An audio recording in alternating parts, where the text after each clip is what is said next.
ঠাকুর মা স্বামীজির শ্রীচরণে ভক্তিপূর্ণ প্রণাম জানিয়ে স্বামী গম্ভীরানন্দ রচিত শ্রীরামকৃষ্ণ ভক্তমালিকা থেকে আজকে নিবেদন স্বামী শিবানন্দ পর্ব ৩।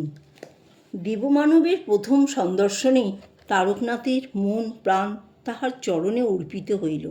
তিনি পুনর্বার তাহার দর্শনের জন্য আকুল হইয়া দক্ষিণেশ্বরবাসী এক সহকর্মীর সহিত পরামর্শক্রমে স্থির করিলেন যে শনিবারে অফিসের ছুটির পর সেখানে যাইবেন।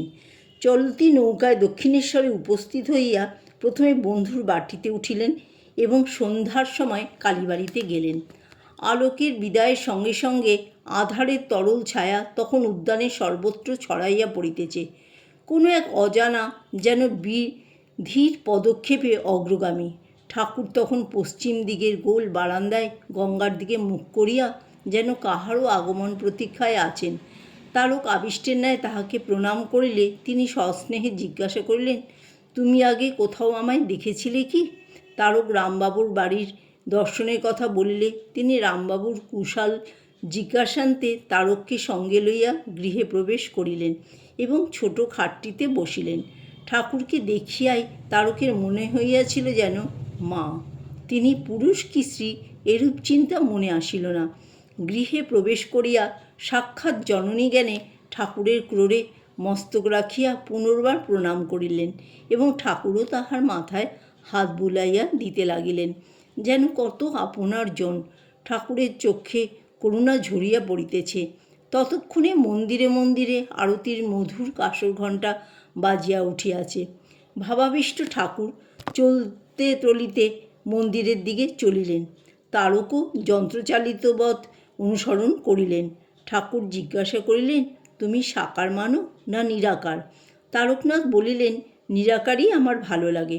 ঠাকুর শুধু বলিলেন, শক্তি মানতে হবে। মন্দিরে আসিয়া ঠাকুর মা কালীকে প্রণাম করিলেন। তারকের ব্রাহ্ম সংস্কার প্রথমে বাধা দিলেও যুক্তি জানাইয়া দিল যে ব্রহ্ম সর্মানুসূত হইলে তিনি প্রতিমাত থাকিবেন না কেন। সুতরাং তিনিও সশ্রদ্ধ প্রণাম করিলেন। প্রণামান্তে ঠাকুর স্বগৃহে ফিরিলেন।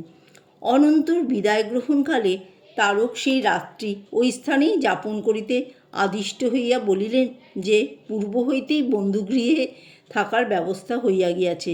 ঠাকুর তখন প্রসন্ন মুখে অনুমোদন করিলেন, কথা রাখতে হয়, সত্য কথা কলির তপস্যা। খানিক মৌন থাকিয়া আবার বললেন, আচ্ছা, কাল এসো।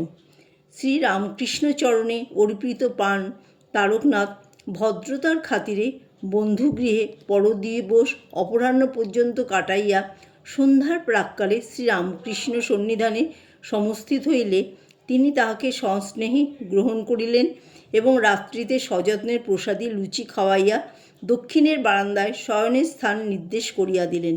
মনের আনন্দে সে স্থানে তারকের ঘুম হইল না।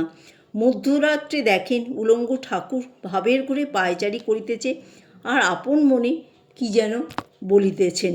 পরে বারান্দায় আসিয়া জড়িত কণ্ঠে বলিলেন, ওগো, ঘুমিয়েছ কি? সঙ্গে সঙ্গে উঠিয়া তারক বললেন, না তো, ঘুমোইনি। আদেশ হলো একটু রামনাম শোনাও তো। তারক রামনাম গাহিতে লাগিলেন। এইরূপে দিব্য আবেশে রাত্রি যাপনান্তে সকালে বিদায় লইতে গেলে ঠাকুর বললেন, আবার এসো, একলা। পরবর্তী দর্শনের সময় ঠাকুর আরও কৃপা করিলেন। সেই দিন হঠাৎ স্ত্রীয় শ্রীচরণ তারকের বক্ষে তুলিয়া দিয়া দিব্য স্পর্শে তাহাকে এক ইন্দ্রিয়তীত অনুভূতি রাজ্যে লইয়া গেলেন। বাহ্যজ্ঞান শূন্য হইয়া কতক্ষণ ছিলেন তারক তাহা বুঝিতে পারেন নাই। যখন জ্ঞান হইল, দেখেন ঠাকুর মাথায় হাত বুলাইতে বুলাইতে বলিতেছেন, মা, নেমে এসো, নেমে এসো। সেই স্পর্শে তারক সেই দিন ঠিক ঠিক অনুভব করিলেন যে তিনি শাশ্বত চিরমুক্ত আত্মা, আর ঠাকুর সেই সনাতন আদিকারণ ঈশ্বর জগতের কল্যাণের জন্য নরদেহে অবতীর্ণ হইয়াছেন।